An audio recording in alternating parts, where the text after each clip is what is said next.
பட்டு போன பச்சை மரம் எழுப்புதல் சக்கரம் என்னை தொட்டதாலே செழிப்பாய் மாறி வரவே நான் ஜெபிக்க ஒண்ணுமில்லா பச்சை மரம் கண்ணாட வலிச்சு நான் ஜெபிக்க புதிதாய் மாற்றி எழுப்புதல் சக்கர தேசத்தில் தானே வரவே நான் ஜெபிக்க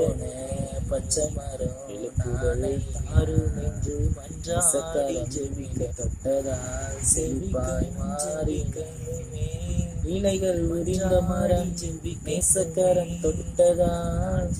இலைகள் உதிர்ந்த மரம் நேசக்கரம் தொட்டதால் செழிப்பு செழிப்பாய் மாறி நேசக்கரம் தொட்டதால் செழிப்பு செழிப்பாய் மாறினே ஒன்றுமில்லா பச்சை மரம் பட்டு போன பச்சை மரம்